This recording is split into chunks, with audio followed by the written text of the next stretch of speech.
वेळ नाहीये रे तुझ्याकडे, वेळ नाहीये.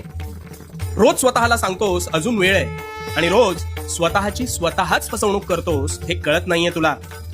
आता जे मी तुला सांगणार आहे ते तुझ्या आयुष्याला कलाटणी देईल, त्यामुळे शांतपणे ऐक. आणि मला मानत असशील तर अवश्य आचरणात आण. तुला असं कित्येक वेळेस वाटतं ना, अरे खूप पटकन गेलं हे वर्ष, कळलंच नाही, खूप लगेच पुन्हा तेच सण आले. तर हो, या पृथ्वीचा वेग तसाच आहे, पण तुझ्या कार्याचा वेग मात्र मंदावलाय हे तू विसरतोस.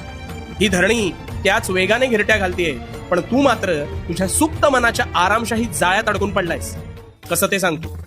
तू ठरवतोस उद्यापासून अमुक एक गोष्ट चांगली करू, पण तो उद्या काही तुझ्या आयुष्यात उजाडत नाही, आणि जरी उजाडला तरी परवा तुझा तोच संकल्प संपुष्टात आलेला असतो.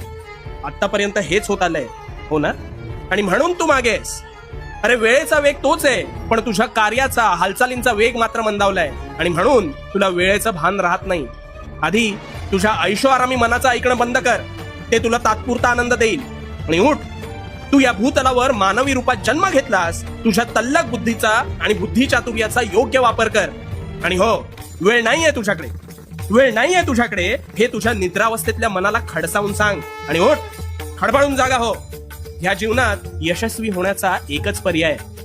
वेळेची आज किंमत कर, तर वेळ उद्या तुला किंमत देईल. आणि सातत्य ही तुझ्या कार्याची गुरुकिल्ली आहे. त्यामुळे एका फटक्यात हाती घेतलेलं कार्य कधीच संपन्न होणार नाही.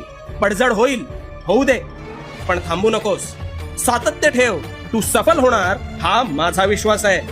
आणि भिवू नकोस, कारण मी तुझ्या पाठीशी आहे. भिवू नकोस, मी तुझ्या पाठीशी आहे.